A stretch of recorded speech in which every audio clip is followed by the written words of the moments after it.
Assalamualaikum warahmatullahi wabarakatuh. Perkenalkan, saya Anida Sri Rahayu Mastur, SABMSI. Saya merupakan dosen lektor di program studi D4 Administrasi Keimigrasian pada kampus Politeknik Pengayoman Indonesia.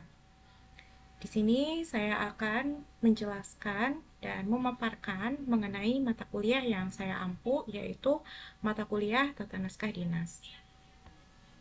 Sebelumnya, saya terlebih dahulu akan menjelaskan outline dari paparan saya, yaitu yang pertama ada deskripsi mata kuliah, kemudian delivery yang terdiri dari CPMK dan sub CPMK, serta materi pembelajaran, kemudian interaction, yaitu metode pembelajaran, kemudian ada assessment atau sistem penilaian, dan yang terakhir, saya akan menampilkan rekaman video pengajaran yang telah saya lakukan bersama peserta didik. Baik, yang pertama adalah deskripsi mata kuliah dari mata kuliah Tata Naskah Dinas, yang mana mata kuliah ini berada pada semester genap dengan bobot 2 SKS. Mata kuliah Tata Naskah Dinas ini dirancang untuk membekali peserta didik agar memiliki pengetahuan, pemahaman, dan keterampilan dalam menyusun dan menerapkan naskah dinas sesuai dengan ketentuan peraturan perundang-undangan yang berlaku di lingkungan instansi pemerintah. Khususnya dalam hal ini, dalam pelaksanaan tugas dan fungsi keimigrasian. Dalam mata kuliah ini disusun secara sistematis dan karif agar mudah dipahami serta dapat diimplementasikan dalam fungsi nyata di lapangan. Proses pembelajaran dilakukan melalui pendekatan teori, praktik penyusunan berbagai jenis surat dinas, dan simulasi penyelesaian tugas administrasi keimigrasian. Di akhir pembelajaran, peserta didik diharapkan mampu memahami format dan kaidah tata naskah dinas, serta dapat menyusun dan menggunakan naskah dinas secara profesional dalam mendukung tugas dan fungsi keimigrasian. Selanjutnya, di sini terdapat 5 CPMK, yaitu yang pertama, memahami penyelenggaraan administrasi umum, yang kedua, memahami pengelolaan dokumen, yang ketiga, menerapkan pembuatan bentuk-bentuk naskah dinas arahan, korespondensi, dan naskah dinas khusus. Yang keempat, mengaplikasikan naskah dinas dalam aplikasi teknologi informatika. Dan yang kelima, memahami penyusunan naskah dinas terkait tugas dan fenomena keimigrasian teraktual. Baik, untuk setiap CPMK memiliki beberapa sub CPMK, yang mana sub CPMK ini harus bisa didapatkan atau bisa dimiliki oleh peserta didik pada setiap pertemuan. Selanjutnya, di sini terdapat 15 materi pembelajaran yang akan disampaikan dalam satu semester, dimulai dari penyelenggaraan administrasi secara luas, hingga yang terakhir yaitu pemahaman dan latihan atau praktik penyusunan naskah dinas. Kemudian di sini untuk referensi terdapat referensi utama dan referensi tambahan atau referensi pendukung. Untuk referensi utamanya ada 2 buku, yaitu yang pertama ada Tata Naskah Dinas dalam Praktik Persuratan Pemerintah, dan yang kedua ada buku dengan judul Tata Naskah Dinas Berbasis Aplikasi. Sementara yang tidak kalah penting yaitu adanya Peraturan Menteri Hukum dan Hak Asasi Manusia Nomor 14 Tahun 2024 tentang Tata Naskah Dinas pada lingkungan Kementerian Hukum dan Hak Asasi Manusia. Sementara untuk referensi tambahannya atau referensi pendukung, di sini terdapat referensi pendukung yang harus dimiliki oleh peserta didik untuk memudahkan peserta didik dalam memahami kaidah-kaidah dari tata naskah dinas dan memudahkan peserta didik untuk melakukan penyusunan pembuatan dari naskah dinas. Selanjutnya di sini ada interaction atau metode pembelajarannya, yaitu yang pertama ada presentasi oleh dosen berupa ceramah, kemudian ada diskusi yang dilakukan oleh dosen bersama dengan peserta didik, kemudian ada penugasan dan latihan dalam membuat naskah dinas sesuai dengan peraturan yang berlaku, serta ada simulasi dengan menggunakan Sumaker. Selanjutnya di sini ada assessment atau sistem penilaiannya, terdiri dari metode atau teknik, instrumen, dan juga komponen dan proporsi penilaian. Untuk metode atau teknik ada penilaian produk, penilaian kinerja, dan penilaian sikap. Sementara untuk instrumen ada skala penilaian, kemudian ada lembar pengamatan, dan yang terakhir untuk komponen dan proporsi penilaian ada tugas 20%, UTS 30%, UAS 40%, dan kehadiran 10%. Baik, untuk selanjutnya berikut adalah rekaman video pengajaran yang saya ambil ketika saya memberikan pengajaran materi tata naskah dinas kepada peserta didik. Berikut adalah rekaman videonya. Administrasi umum, coba kita lihat.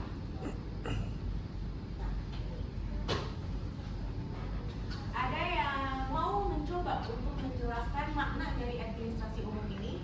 Di sini sudah dijabarkan artinya apa. Tetapi mungkin rekan-rekan, teman-temannya masih agak kebingungan ya kalau membaca secara langsung seperti ini. Jadi mungkin ada yang ingin mencoba menjelaskan dengan kata-kata sendiri.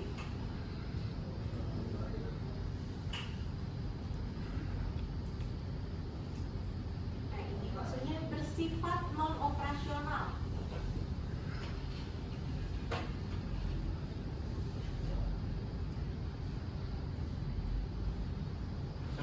Oke, Rivaldo, selesai. Izin Bu, ini nama Rivaldo, izin menjelaskan Bu. Izin dalam tata cara tulis menulis yang saya tangkap di sini adalah surat menyurat Bu. Kegiatan surat menyurat ini memang tidak langsung yang kayak secara teratur bersifat non operasional Bu, karena memang segala sesuatu yang ada dalam pemerintahan diperlukan surat menyurat Bu dalam pelaksanaan sebelum pengoperasionalannya. Berarti untuk mendukung ya. Siapa Bu? Oke, terima kasih Rivaldo.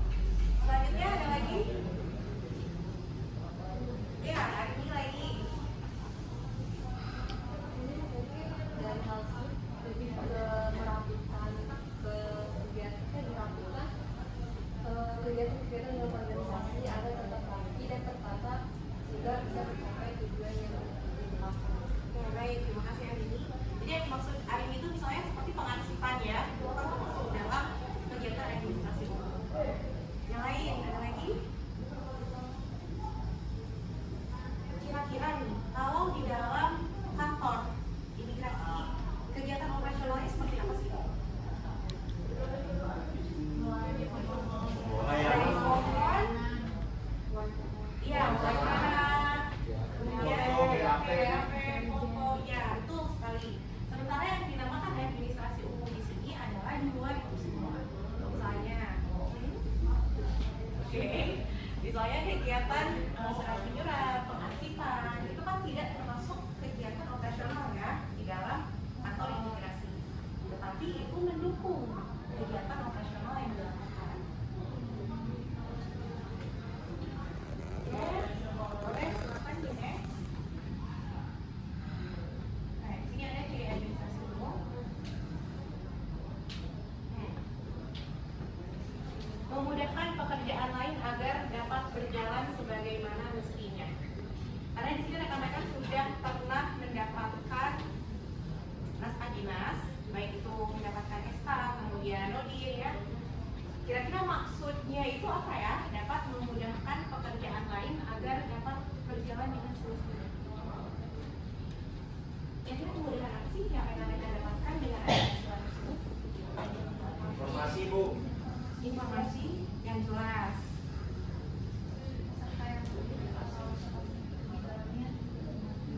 Iya, jadi bisa mendapatkan kemudahan dalam absen juga ya. Izin Bu menggunakan foto ketetapan. Merupakan suatu ketetapan ya. Karena lebih mengikat juga kan isinya. Ya, Bu. Ya. Lalu,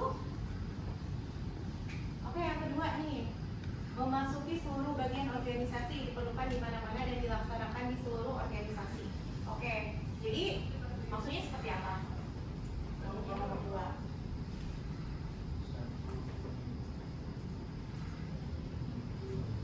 Ibu, Ya, bagaimana? izin, maksudnya administrasi umum itu udah memang harus ada di organisasi. Misalnya dalam kantor imigrasi Bu, nggak mungkin nggak ada kaum umum atau kaum keuangan pegawai lain, notabene itu contoh administrasi umum. Atau kalau misalnya di kampus ini sendiri ada Demustar, nggak mungkin nggak ada Kabak Tu atau Kabak TU selaku kegiatan administrasi umum, karena memang kegiatan non operasional itu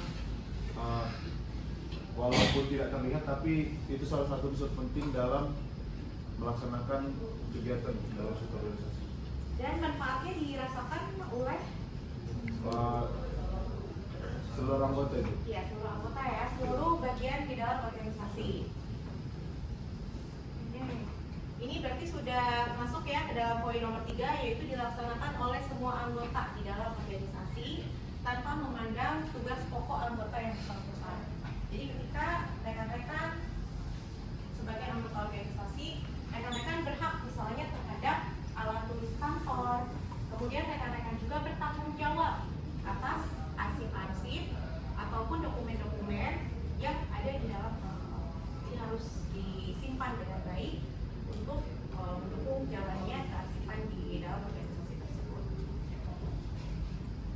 Oke, dan nomor 4 ini sudah jelas ya, memerlukan ketelitian dan kecermatan. Jadi kalau misalnya sudah membuat konsep dari sebuah naskah dinas, maka harus dipastikan bahwa isinya itu benar. Jangan sampai membuat informasi yang keliru dan nantinya bisa menyesatkan bagi pihak yang membacanya. Oke, boleh silakan di next. Oke, ini ada asas administrasi umum.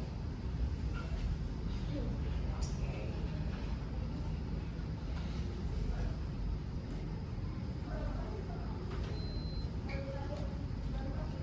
Oke, yang pertama ada yang namanya asas tanggung jawab.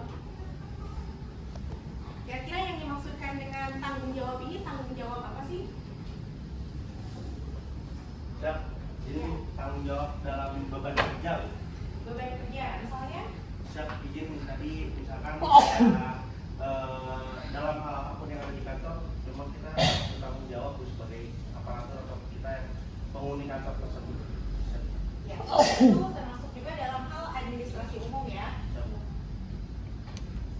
Kalau misalnya keamanan,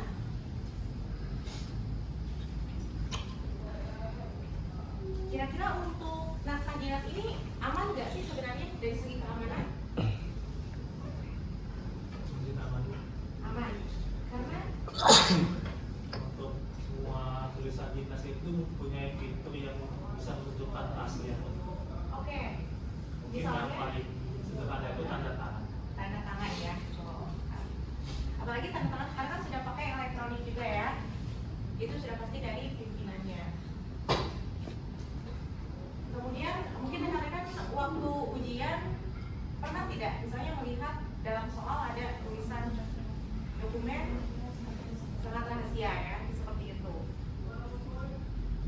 Kalau asas saluran komunikasi nih, kira-kira untuk surat menyurat itu misalnya dari pihak kita ke pihak eksternal, itu saluran komunikasinya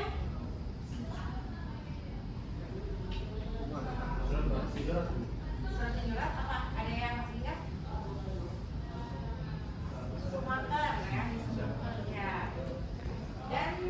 juga salurannya terpercaya dan juga aman ya. Kemudian ini ada asas ketepatan. Kayak ini sudah jelas ya bahwa untuk mendukung kelancarannya semua kegiatannya harus diselesaikan dengan cepat dan tepat. Ini sudah pasti. Jangan sampai suratnya datang malamnya, kegiatannya hari ini. Jangan sampai seperti itu ya. Oke, boleh. Next.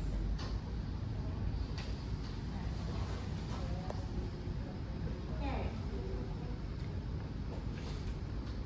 Ini yang dimaksud dengan tulisan dinas atau naskah dinas.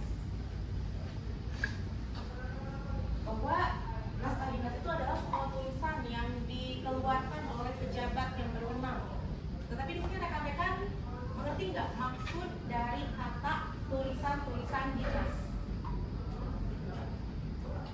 Apa bedanya tulisan dinas dengan tulisan biasa atau dengan naskah biasa?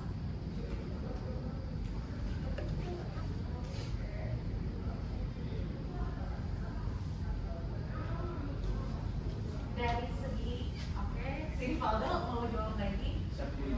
Ya. Coba. Jadi mungkin kalau tulisan dinas kita mendapatkan arahan tertentu Bu. Dan tulisan biasa itu izin hanya berupa misalkan pengungkapan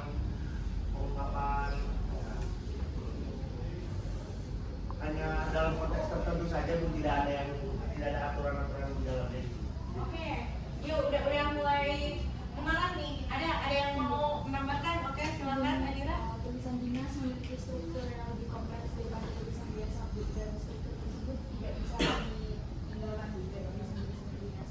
Oke, jadi memiliki kaidah-kaidah tertentu ya. Oke, silakan. Cakra ya.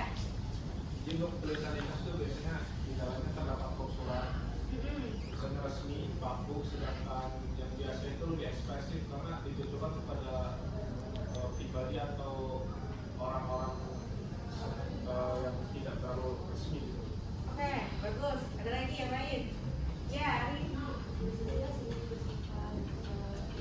Atau teman atau perintah dari atasan ke bawah atau dalam organisasi, sedangkan tulisan biasa itu lebih komunikasi, untuk berkomunikasi dengan Oke.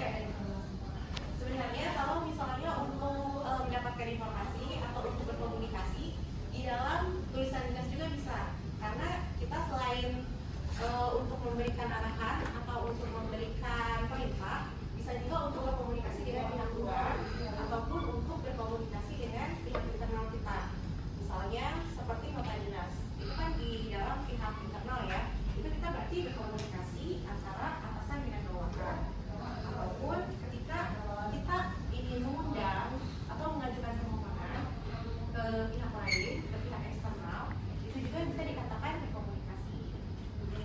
Jadi untuk bedanya sendiri antara tulisan dinas dengan tulisan-tulisan yang lain itu adalah sebenarnya tadi untuk Rivaldo udah agak mendekati ya, mengikat. Jadi tulisan dinas itu mengikat, baik itu secara internal ataupun eksternal, dan bisa dipertanggungjawabkan juga karena ya seperti tadi ada kop surat, kemudian ada tanda tangannya juga. Nah, seperti itu. Oke, bisa dipahami? Atau Oke kan? Nah, ini melanjutkan tadi ya untuk tulisan dinas yang tadi sempat kita bahas bahwa adanya komunikasi.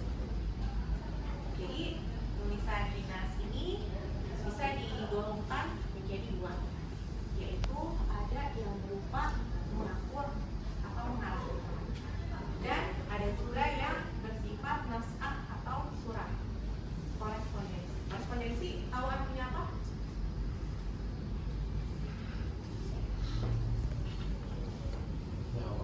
Menjawab ya, dikit lagi. Surat menyurat ya, korespondensi. Oke. Ada yang mau, tadi kan sudah sempat dibahas nih, sedikit. Jadi sekarang ada yang mau mencoba untuk memberikan contoh nggak dari dua golongan tersebut?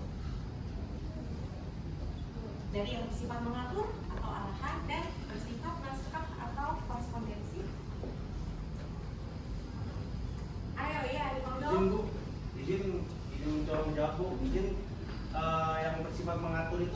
kita kemungkinan SK Bu.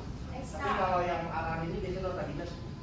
Arahan nota dinas, oke. Kalau yang korespondensi, Korespondensi bisa bidang dari tahu tuh Bu. oke. Yang lain, yang surat menyurat, korespondensi. Jadi mungkin kalau surat-surat yang disebut dengan surat arahan itu benar dibilang kalau SK atau surat peraturan menteri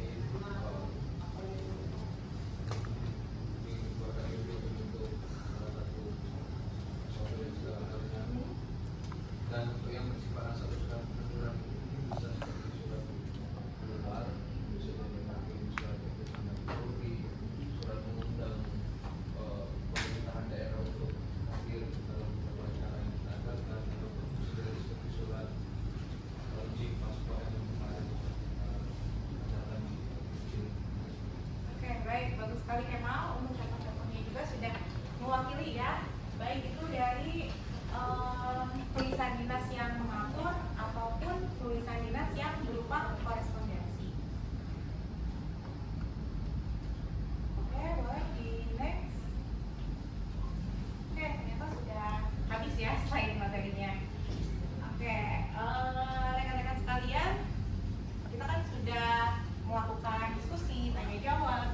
Tetapi mungkin rekan-rekan ada yang masih bingung atau mungkin ingin bertanya mengenai tata naskah dinas dalam konteks administrasi publik.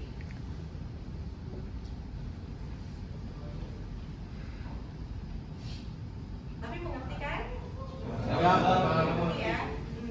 Jadi nanti di pertemuan selanjutnya kita akan mulai membahas bagaimana sih cara kita untuk mulai menyusun konsep baik itu dari SK, kemudian sprint dan yang lain sebagainya.